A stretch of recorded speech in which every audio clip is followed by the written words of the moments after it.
Welcome back to Investing Talk Podcast. Today we're tackling a really common question, especially now with markets feeling a bit, choppy.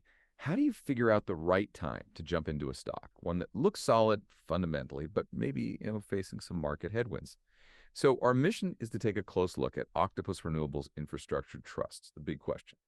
Is now a good time to buy? We've pulled together the latest info, everything from their financials, their balance sheet, to the technical charts and what might move the price soon. But hey, before we really get into the weeds, if you find this kind of focused analysis useful, please do hit subscribe, like the video, leave a comment. It really helps. Oh, and yeah, if there's a specific company you want us to examine, drop it in the comments below. We'll definitely add it to our list. Absolutely. So just to set the scene for you, ORIT, that's what we'll call it, is a pretty significant player in this whole energy transition thing. They run a diverse portfolio, think solar farms, wind farms, that kind of thing, spread across Europe, the UK, and even Australia. And the sources we've got give us a great view into, well, their financial health, where the stock's trading now, and maybe some upcoming events, catalysts that could make a difference. Okay, great. Let's unpack this. Starting with the basics. Mm-hmm.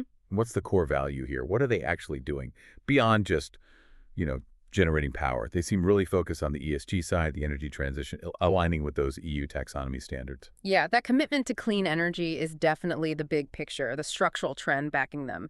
But financially, that's where it gets quite interesting. If you look at their balance sheet, the first thing that honestly jumps out is zero. Zero operational debt reported. Hold on. Zero debt. Infrastructure. Yeah. That sounds unusual. Doesn't that mean they might be leaving money on the table? Like not using leverage effectively, especially if rates were lower? Mm-hmm. Is zero debt really optimal? Well, it's optimal now, given the current environment. Think about it. While their competitors in this really capital-hungry sector are constantly wrestling with refinancing risks, often having to borrow again, but at much higher rates these days, ORIT has this massive amount of, dry powder. This unleveraged position, it gives them huge flexibility. They can make opportunistic acquisitions or seriously ramp up share buybacks without scrambling for capital. It fundamentally changes their risk profile. Right. That makes a lot more sense in this rate environment. Stability and readiness. And speaking of getting ready, they're not just sitting on their hands, they're trimming costs too. That's right. A really significant move was the revised AIFM agreement they struck with their manager, Octopus Energy AIF Management. That was agreed back in August 2025. And the key part is it cuts their investment management fees starting November 1st, 2025. So that aligns the manager's interests better with shareholders, and saves costs structurally going forward. So saving money on one side, but also growing the asset base. I saw something about a new solar site acquisition. Correct. Also in August 25, they inked a conditional deal for a 32.6 megawatt solar site over in Ireland. That's about 27 million euros. So yeah, expanding diversification, adding real operating assets, it shows they are putting capital to work, even with that zero debt stance. And their overall capital allocation strategy seems to reflect that. Sort of conservative, but ready to pounce. Yeah. Extending share buybacks, Yeah. but also setting a target for gearing that's their debt level of less than 40% of their gross asset value. That is pretty conservative for an infrastructure company. Exactly. Stability is the clear theme. They're prioritizing that structural soundness over maybe squeezing out every last bit of return through leverage right now. But, even the most stable ship hits rough seas sometimes. And to answer that buy now question, we need to see how the strategy is playing out in the current numbers. Okay, let's do that. Give us the snapshot. What do the trailing 12-month financials look like? Well, the near-term picture is a bit mixed, honestly. Trailing 12-month revenue came in at $18.51 million. That's actually down about 6.1% from the year before. However, net income for that same period was $11.78 million. That gives an EPS, earnings per share, of 0.02. The main challenge, though, was highlighted in their interim report for the first half of 2025. It showed a small negative net asset value NAV total return, minus 0.2%. Minus 0.2%, okay. And how does that compare to before? Well, it contrasts pretty sharply with the positive 2.0% return they managed in the first half of 2024. Right, so that definitely shows the pressure they're under, probably from higher discount rates hitting the value of those long-term assets, or maybe swings in energy prices? Yeah. Precisely. It's likely a combination of both. Those higher discount rates used to value future cash flows, plus maybe some volatility in wholesale power prices. But That negative NAV, while it gets headlines, it's important for you, the listener, to understand. NAV is often about fluctuating valuations, those discount rates we mentioned. It doesn't automatically mean the actual cash flow supporting the dividend is suddenly collapsing, especially if a lot of their revenue is locked in through long-term contracts, PPAs. That's a crucial distinction, especially for income investors. The NAV dipped. Yeah. Okay, but let's talk about that income story. An 8.65% yield. That's hard to ignore. What makes that dividend potentially more resilient than the NAV figure?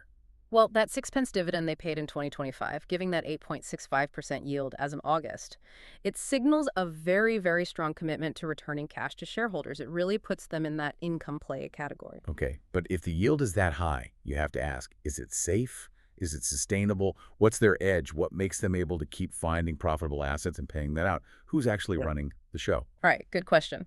They're managed by Octopus Energy Generation, and you could argue that is their competitive advantage, their moat. This isn't just some generic management team. They're specialists. They oversee something like $5.8 billion in assets.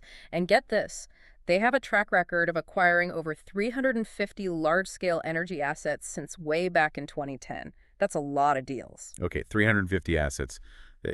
That's experience. Yeah. But how does that expertise translate into, reliable cash flow for the dividend?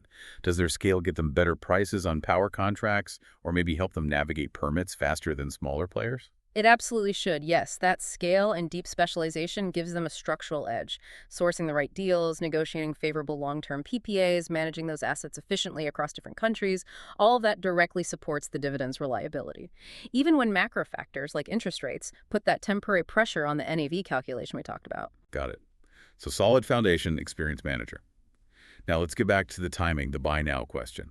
What are the key events coming up that could actually move the stock price? And what are the charts telling us today? Okay, catalysts. If you're looking at the next, say, 3 months or so, there are a few key things on the horizon. First, results. The Q3 earnings release is scheduled for October 20th, 2025.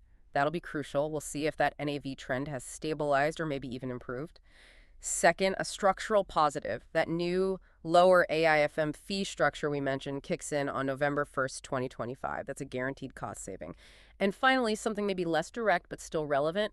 Watch for the institutional buying period starting January 1st, 2026. That can sometimes lead to passive fund inflows. Okay, so scheduled events. What about whispers, speculation, anything bubbling under the surface? Yeah, there's always market chatter. Our sources picked up on speculation about maybe further large asset acquisitions. Plausible, right, given that zero debt position. Also, some talk about potential market rebalancing effects. Could certain index changes passively push money into the stock? And maybe potential strategic tie-ups with other renewables companies to broaden their tech base. Just speculation, mind you. Right, standard market noise. Okay, let's get technical. Crucial for the buy now decision. Where's the stock trading right now? So as of October 8th, 2025, the stock was at 63.9 pence. 63.9p, and how does that sit historically? That's very close to the bottom end of its 52-week range. The range goes from 58.6 pence up to 80.76 pence. So if you're considering buying, you're looking at an entry point near the annual low. That's often attractive. What about momentum? Is it looking weak, like it might fall further, or just neutral? Momentum's pretty neutral. The RSI Relative Strength Index is sitting around 35.4, not deeply oversold, not overbought. But what's really fascinating and important for risk is how defensive this stock behaves. Its beta is incredibly low, just 0.22. Okay, beta 0.22. Let's break that down for listeners. What does that mean in practical terms? Think of it like a shock absorber for your portfolio. If the wider market, say the FTSE or S&P 500, drops 10%, historically, this stock might only be expected to drop around 2.2%. It shows very low correlation to the big market swings. And its daily volatility is low too, averaging just 2.06%. It behaves like a stable anchor. So the risk of a sudden sharp drop seems relatively contained based on that low beta and volatility. What about the upside, though? If those catalysts hit, if the market starts appreciating that stable structure? Well, the technical forecast suggests potential for about an 8.69% upside over the next 3 months. If it can break through a resistance level, there seems to be a cluster of resistance around the 73.86 pence mark. A strong Q3 report or positive news flow around that fee reduction and maybe deploying some capital, that could be the trigger for a breakout above that level. Okay, let's try and pull this all together. The investment case seems to be stable, defensive, high-income stock, trading near its lows with zero debt. But it is facing some near-term NAV pressure. what are the main risks, the caveats? The risks really center on that volatility. Despite the clean balance sheet, you still have potential earnings volatility. Yeah. That negative NAV return in the first half of 25 proved it's sensitive to shifts in energy prices and interest rates. Can't ignore that. And while the dividend yield is very attractive, you always have to consider dividend sustainability. If cash flows were to unexpectedly deteriorate significantly, that could pressure the payout, though those long-term PCAs offer a lot of protection there. And finally, regulatory risk. It's always there in the renewables sector. Changes to subsidies or government policies could impact long-term profitability. It's just part of the landscape. Understood. Yeah. So weighing the pros, zero debt, high yield, low price, long-term trend against those risks. Yeah. What's the overall verdict from the analysis? The analysis lands on an overall bullish rating of 7 out of 10. Okay, 7, 10, 10. Solidly bullish.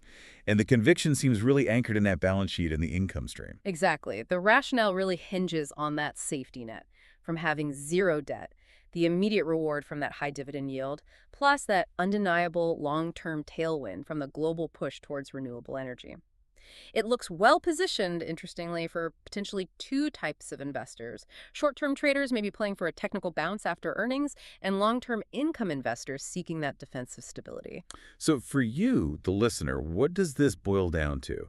You've got a company near its annual low point, seems strongly committed to a hefty dividend, getting its costs down internally from November, and it's sitting on cash, ready to act opportunistically in a sector that needs a lot of capital. Yeah. Definitely a compelling defensive income story, wouldn't you say?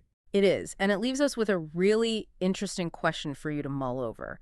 Given that super low beta, that high yield, how much weight should a stock like this have in your portfolio as a stabilizer, especially when markets get turbulent? How do you balance that defensive quality against the temporary earnings pressure, knowing the long-term energy transition trend is still very much in play? That is indeed some powerful food for thought. Thank you for walking us through this analysis of Octopus Renewables Infrastructure Trust. And thanks to you for tuning in. Remember, hit subscribe and definitely let us know in the comments what company you'd like us to look at next time. We'll be back soon.